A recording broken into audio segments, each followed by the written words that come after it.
Hello. Welcome back to Heretic Owl Tarot. My name is Liz. I'll be guiding you on this journey today. This is a reading for Aries, wherever Aries appears in your chart. And this time we're using the angel number messages for the Oracle deck and the queer tarot. So let's get you an Oracle card, and then of course we'll get your tarot out. Number 13. And it says, you are conscientious. You are a conscientious worker with a knack for coming up with creative ideas and turning them into something real. An optimistic but practical outlook keeps you determined and on track as you work steadily towards your goals. What is going on with my words? And then of course on the bottom it says, I am confident, which I feel is like such an Aries thing. So I love that. I mean, I think that we're off to a good start here. So let's get your tarot out. I might attempt to read that again. I mean, I'm sure you probably got the message, but I might attempt to read that again just to see if I can do it without butchering it. How many cards is this? 1, 2, 3, 4, 5. Okay. We'll take 5 because we need 6 anyway. So we have the Queen of Cups, the Star, Page of Swords, Ace of Cups, love that, Temperance, one more, and that one went flying, Judgment at the end of the reading. And then we have the Two of Swords at the bottom of the deck. Let me just make sure everything is in frame. Just kind of moved everything over a little bit. Okay. I honestly don't even think it's necessary to try to read that card again. So you get it. So, we start with the Queen of Cups.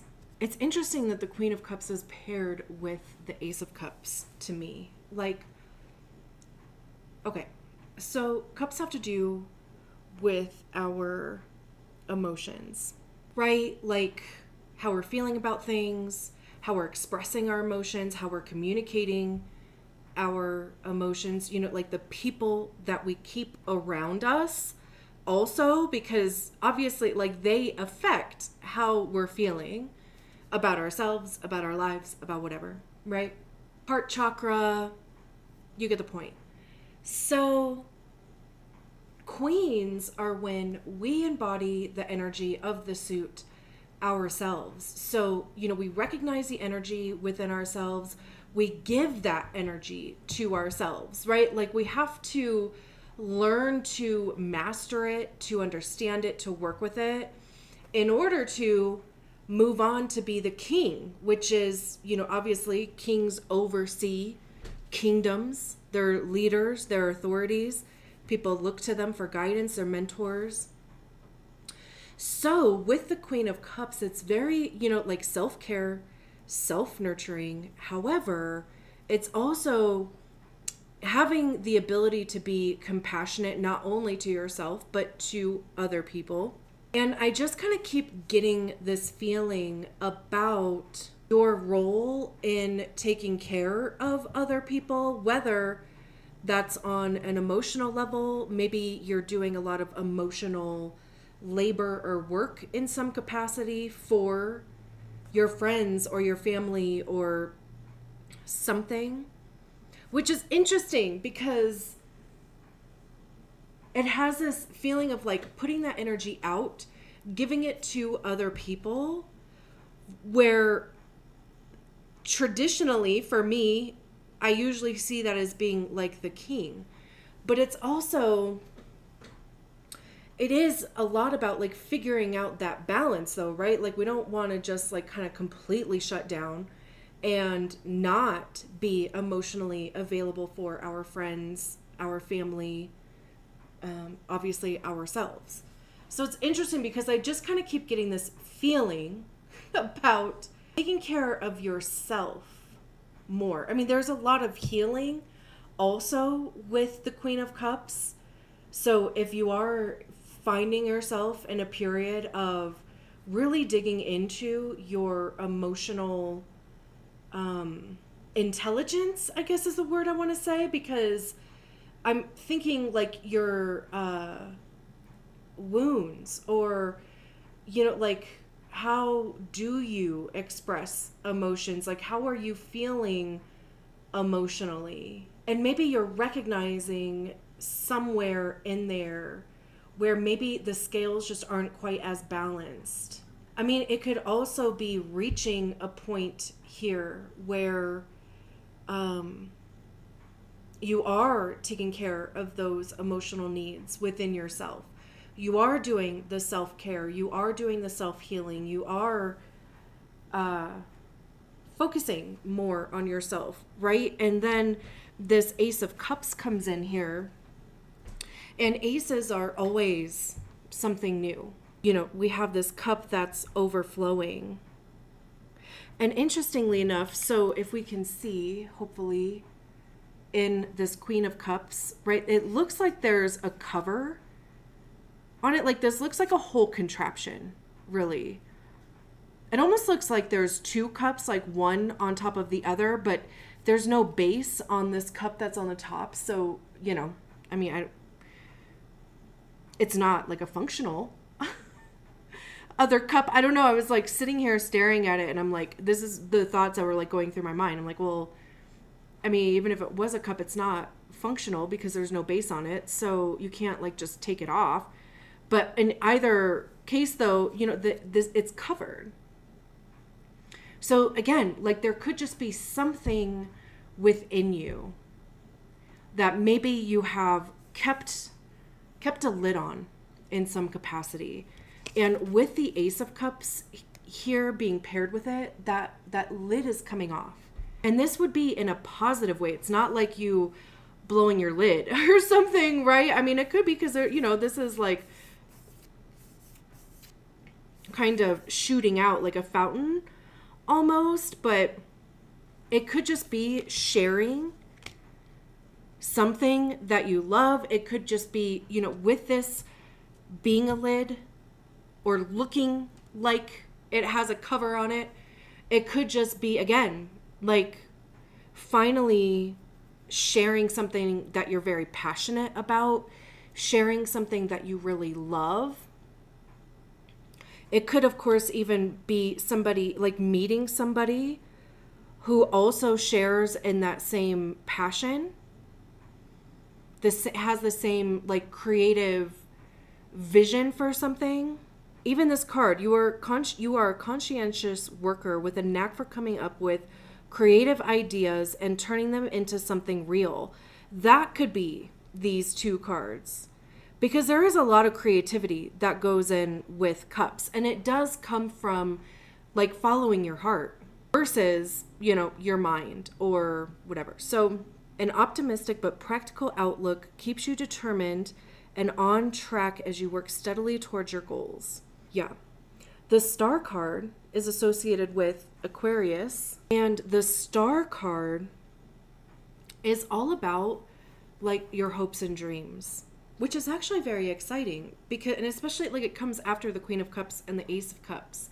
So there's clearly like whatever the situation is, or whatever it's actually going to be, is how I heard that. It is something that could fit into what you had envisioned. It could change that vision for you. I also, like, I see the Star card as being that literal space between like the 5D where we co-create, where we manifest, and the 3D where we are, right? And literally there's a star that's right between those two those two places, or those two ideas, right? And it's getting clear on what the vision is. What are you trying to manifest? What feelings are you trying to experience through this process? And then pulling those things down, why did I do this? Like, oh my God, like, am I milking a cow or a sheep? What in the world was that? Maybe you want to be a farmer. But it's like, it's literally pulling those things down into the 3D. So it is like getting clear on, again, what is it that you want to experience? How do you want to feel about the things that you are manifesting, about even the work that you do, even about the creativity that you express? How do you want to feel about that? And how can you bring those feelings into the 3D where you are? Like, what behaviors, thoughts would somebody need to, like your future self, need to experience in order to, align the two things? And then I also love that we have temperance paired with both. And what is so interesting also too about these two cards is, take a look at this. Hopefully it hasn't been blurry this whole time. Sometimes my camera doesn't like autofocus. So if it has been, I apologize. I've said the F word 12 times in this. So sorry about that too. I mean, listen, it's one of my favorite words. So I'm not really sorry, but like, I try to keep it under wraps here. So this person and this person, they both have 1 foot in the water, one foot on the ground. So again, it's like water having to do with our emotions, creativity, even, empathy. Our intuition is actually the word that I meant to use, not empathy, but that too. Really being in tune with our intuition, psychic abilities, any of the clairs, clairvoyance, clairaudience, whatever, that maybe you relate to or resonate with. So both of these cards, the figure on the card, because again, what are the odds? That's how my brain works. I'm like, what are the odds that this combination, being so perfectly paired together, what are the odds that these two with similar imagery? Because, and even me correcting myself at some point when I was talking about something about whatever this thing is going to be, because it does seem like it's like coming up, right? And again, getting clear on all of that. So even these two cards would be having a foot in your intuition, in your feels, in your whatever, right? And then having a foot in the 3D, literally being grounded. So it's a little bit of head in the clouds, but also still remaining grounded. Practical is one of the words that was used on this angel number card. So temperance is Sagittarius, and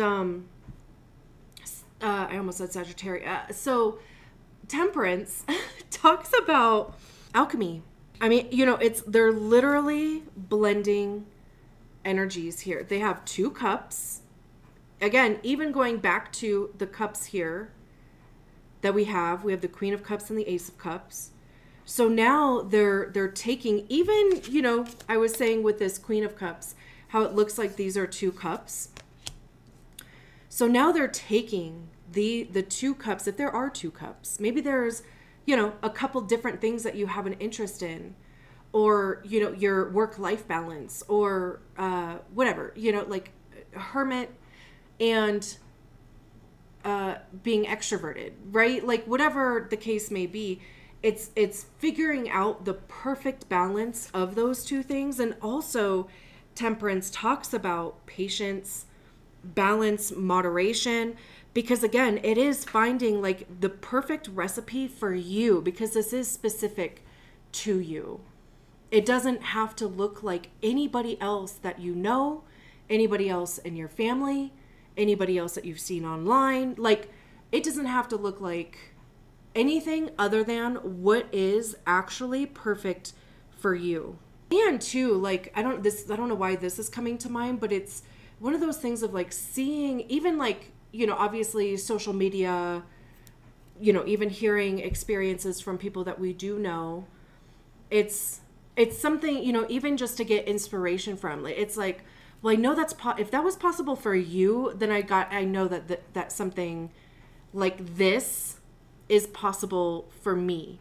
Not that it has to be the same thing, but just literally anything is possible, and we really are limited by our own imagination. So get crazy with what you believe to be possible.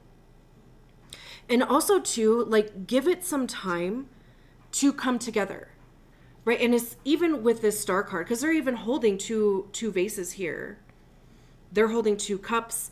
So, instead of pouring them separately, now they're blending them together. I just noticed that.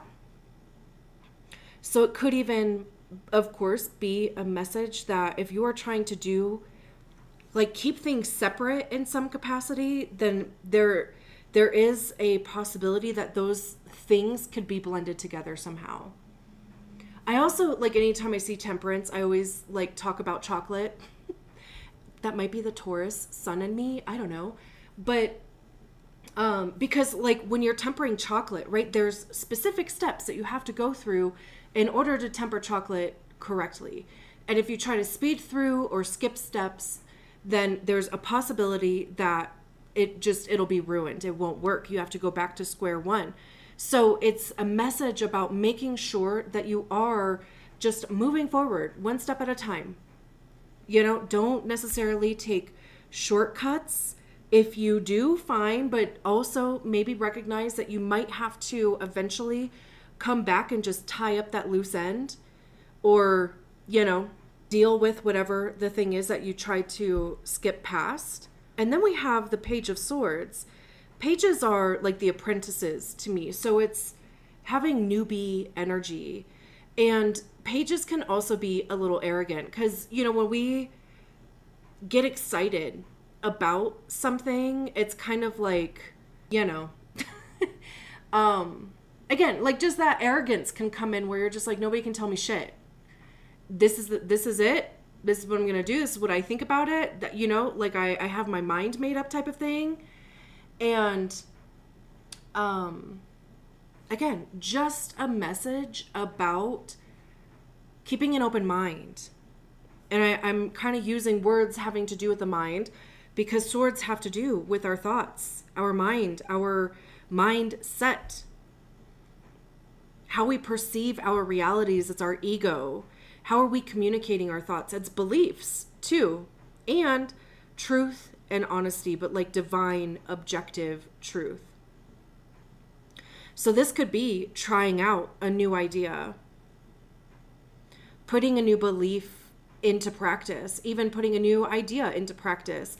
Again, it could be shifting your mindset because you figured something out between these 4 cards here. It does look like to me though that this figure has almost like a defensive kind of stance to them. So again, it's one thing to defend an idea. It's another thing to just be completely closed off to opinion or to help or, I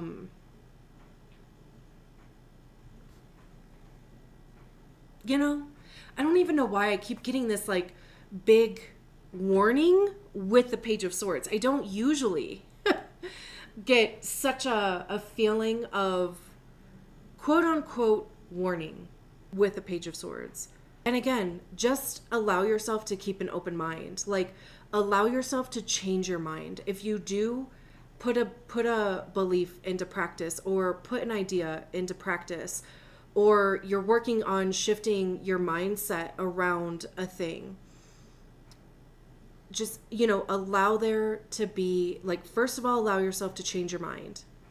Truly, we could change our mind literally, as often as we want to. Nothing is, like, set in stone. So as you're evolving, as you're learning more things, you're taking in more information, even learning more stuff about yourself, allow yourself to change your mind. And also keep an open mind to opinions, ideas. And whatever this Page of Swords is, it's paired with the Judgment card. So there's this transformation thing that is happening here. Because, and especially, like, I love that Judgment is at the end of the reading. This whole process is going to change something about you, because the Judgment card is the card that comes right before the World card. So the World card, of course, is like the end of a cycle. The Judgment card is that moment before where you're like, wow, you know, like, this is the journey that I've been on. These are the things that I've learned. These are the things that I've released, I've let go of. These are the experiences that I've had. You know, it's taking stock of things and making a decision. Judgment, right? Making a decision about what's next. It's also, since it is paired with the Page of Swords, it is really discovering your truth. Your truth, though, right? Like, yours, not somebody else's, yours. And it is considering the experiences that you've had thus far, good, bad, otherwise. It's the ups and downs, right? And like, how have all of those things had an impact on you, and even an impact on how you're making this decision. So with these two being paired together, it could also just be like not being impulsive about, like, not necessarily putting definitive things on yourself, on a situation. I know I've said it already a million times. Keep an open mind. Allow yourself to change your mind as many times as you deem necessary. You know, one thing might be true for you in the morning that is no longer true for you in the evening. Perfect. Great. Right? Like, that's evolution. That's growth. Right? So it could be a bit of a whirlwind, but that's how we get to, of course, where we're going. We have the Two of Swords at the bottom of the deck, which is indecision. Again, swords having to do with our mindset. You might find yourself in this, oh God, I don't know, thing, which is exactly where you should be. I have a strong feeling that being in a place of indecision, just not quite committed to either way of thought, to any one truth yet, that's exactly how you get clarity. Which I know sounds like counterintuitive, but if it's not clear, don't decide on anything. Just wait until it is. I mean, we have the Ten of Cups behind that, which is like the minor arcana card to the Sun card. It's joy, it's bliss, it's community, family. Everybody feels fulfilled. Everybody feels purposeful. Even, you know, there's this rainbow that's going across on the Queen of Cups, the Two of Swords, the Ten of Cups. Something is going to resolve itself here. It may just be your self-awareness that is causing this resolution to happen. So it may even just be something that it's not necessarily something that you need to actually hypothetically or metaphorically put your hands on or get your hands dirty in, but like just having an awareness of these things that are coming up, these emotions that are coming up, this thought, even the Star card and Temperance card, like just allowing yourself to flow through that energy could cause the resolution, the clarity to come. And it could also have something to do with work, because we have the Eight of Cups behind the Ten of Cups. So it could have something to do with just your daily routine, which generally includes work. There's a Seven of Cups behind it, which is options. I love this. I'm going to leave it there. Thank you so much for allowing me to read your cards. I will talk to you soon. Bye.